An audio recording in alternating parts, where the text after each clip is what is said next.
siempre hablo con devoción.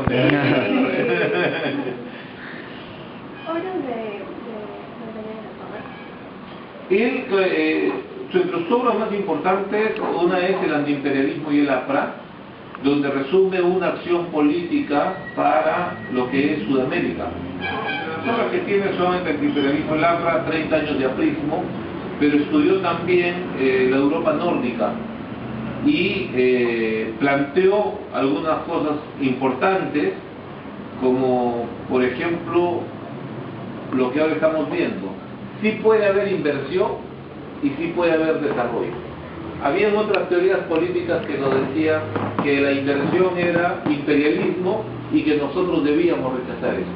Entonces ahí la Torre dice, el imperialismo o el capitalismo acá pueden traer beneficios. Depende de que tengamos un Estado que vele por los derechos de nuestro país. Fue nacionalista en el sentido puro de la palabra. Y ha tenido todavía mucha vigencia ideas, como te decía, de la descentralización. El país es un país que ha concentrado a lo largo de su existencia en Lima, la capital del país, las universidades, las fábricas, las empresas y las comodidades de una ciudad grande. Pero a nivel del interior del país hay regiones muy pobres, como Huancavelica, Puno, Cusco, Cajamarca, Ayacucho, que es mi tierra. ¿Qué cosa ha sucedido? Como todo estaba en Lima, siempre se gobernó para Lima. Ahí la Torre había pensado, y pensó, de que el país, para poder tener un desarrollo igualitario, debe también tener un desarrollo homogéneo. Es decir, que existan las mismas facilidades que nosotros, ustedes los jóvenes, tienen en Lima, que los jóvenes de provincias tengan esas mismas facilidades. Entonces, él pensó en que eso se podía lograr con la descentralización y la regionalización. Es decir, que los pueblos del interior puedan tener las mismas facilidades que nosotros. Creo que es un sueño que recién se va a cumplir, por ejemplo.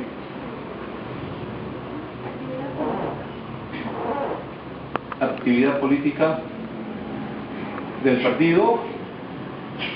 Bueno, el APRA es un partido político, como muchos otros, que lucha por la democracia en el país. Hay distintos tipos de gobierno.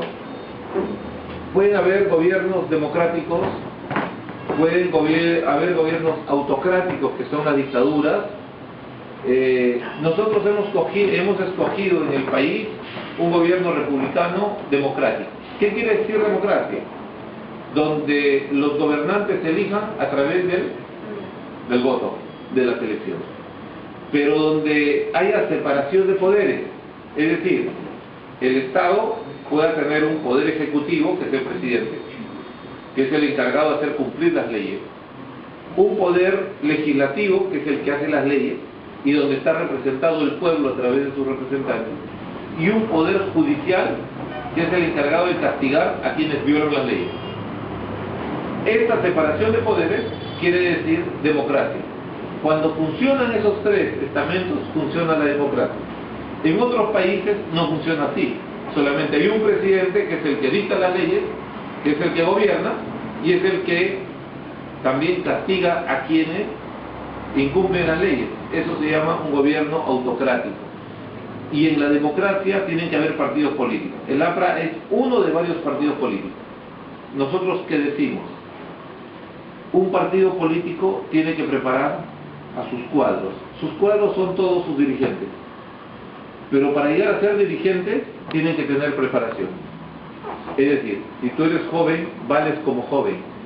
Pero si tú tienes vocación de servir a tu país, tienes la responsabilidad de prepararte, de capacitar.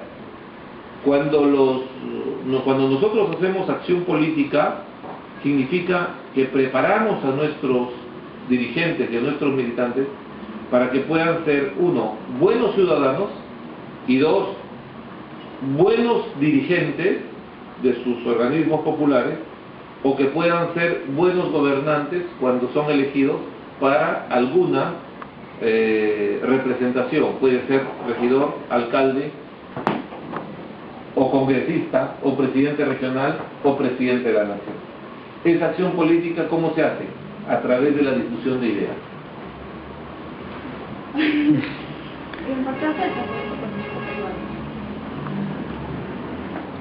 Te diría por qué es importante la política. La política es importante porque todo acto de nuestra vida está relacionado siempre a actividades de poder. Es decir, nosotros somos estudiantes, pero estamos bajo ciertas normas. Esas normas las dicta siempre el poder político. El poder político es justamente lo que viene a ser el Congreso de la República, o tal vez, cuando tienen capacidad de legislar, el Ejecutivo, que es el presidente de la República. ¿Dónde radica la importancia de ser político? En cada acto de nuestra vida, nosotros, si somos estudiantes, estamos dentro de un sistema educativo. Si nosotros somos pequeños o grandes empresarios, estamos dentro de un sistema económico. Los gobernantes son los que dirigen hacia dónde van las políticas en el país. Si yo escojo un buen gobernante, va a gobernar el país bien. Para poder ser un buen gobernante tiene que tener claridad de conceptos, tiene que saber no solamente qué cosa es lo que fuimos nosotros como nación, es decir, el país que fue un virreinato y antes fue un gran imperio, tiene una historia que tenemos que preservarla, pero tiene también un destino, hacia dónde vamos a llegar como país. El ciudadano aspira, como toda persona, a que viva en un país con seguridad, un país con libertades, un país con posibilidades. Una estabilidad en el país te va a dar seguridad en que tus hijos, de acá a muchos años espero, puedan vivir en un país más seguro, en un país donde ellos puedan tener trabajo, donde puedan tener dignidad como ciudadanos. Por eso es que la política es muy importante. A veces decimos nosotros que no me importa la política, o es solamente de los que hacen política, o los politiqueros. No. Maquiavelo, que fue uno de los más grandes pensadores que en la historia, decía: el hombre es un animal político. Cuando deja de ser político, se queda en lo primero. Es decir, todos tenemos obligación, incluso en el colegio, de reclamar nuestros derechos. En la calle, de reclamar nuestros derechos como ciudadanos. Ser mejores ciudadanos. Ahí estamos haciendo política. La política se ensucia cuando hay políticos que solamente ven el ejercicio de la política para una satisfacción personal. Pero la política no es satisfacción personal. La política es satisfacción y servicio a los demás. Ahí es cuando la política se hace ecuménica, se hace universal, y además se valora la política. Eso tratamos de hacer, pero muchas veces el ser humano es propenso a las debilidades, y en consecuencia a veces tenemos distintas clases de políticos. Unos que dan su vida y su pasión a la política, y otros que se aprovechan. Y por eso es que a veces el común de la gente piensa que la política es cochina. Pero yo, como un practicante o un militante de mi partido, digo, la política es la forma, y ahorita se me viene a la idea, es la forma más sublime de ayudar a los demás. Si tú tienes ganas de apoyar a la gente más humilde, no hay mejor forma que hacerlo es haciendo política y escogiendo bien en qué lado haces política. Nosotros esperamos siempre, como partido, de que los jóvenes puedan hacer política. Y acá en el Partido Aprista los preparamos en oratoria, los preparamos en becas para que puedan estudiar en el país o en el extranjero, y tratamos de hacer de que la política sea atractiva a los jóvenes.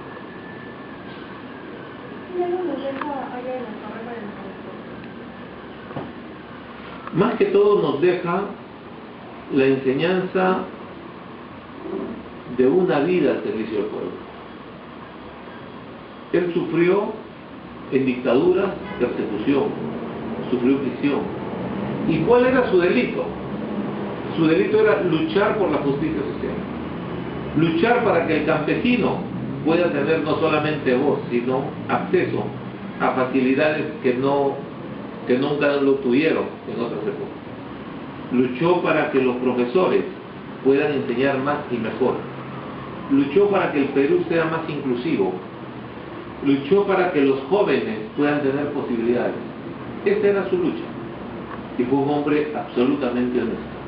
Fue un hombre que fue muy insultado, criticado, pero que finalmente en nuestro país se reconoce cuando uno está muerto.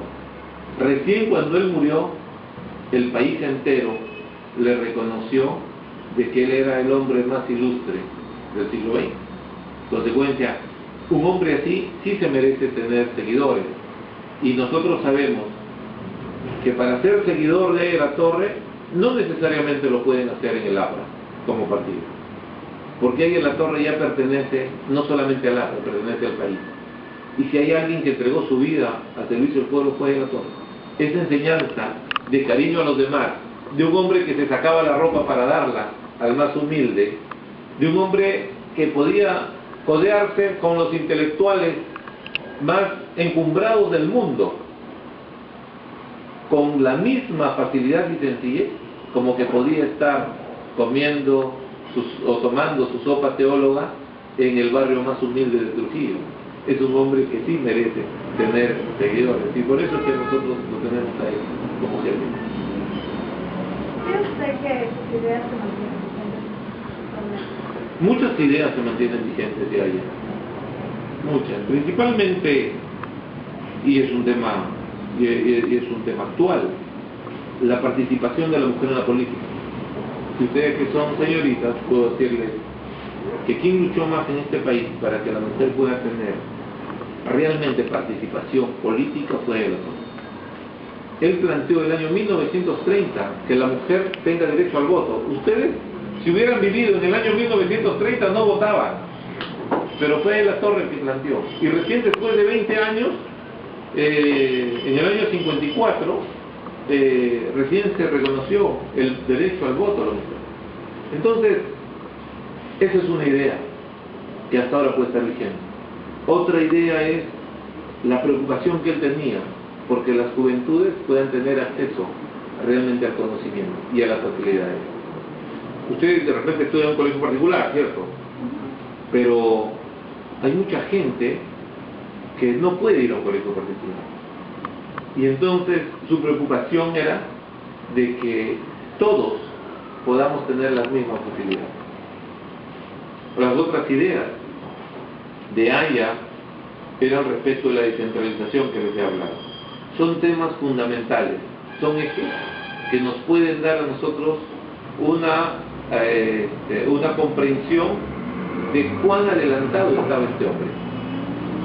Cuando era el que decía hay que irrigar los desiertos del país para que podamos mejorar las condiciones de vida. Saquemos de la pobreza a tantos campesinos que no tienen de dónde vivir. Hay que darles las facilidades, hay que darles la tecnología, la integración. Sé que hay muchas ideas de Aya vigentes todavía. Bueno, gracias por el tiempo que me ha dado para participar en esta entrevista y le agradecemos habernos podido ayudar. Bueno, yo les agradezco que hayan venido acá. Ojalá puedan venir siempre.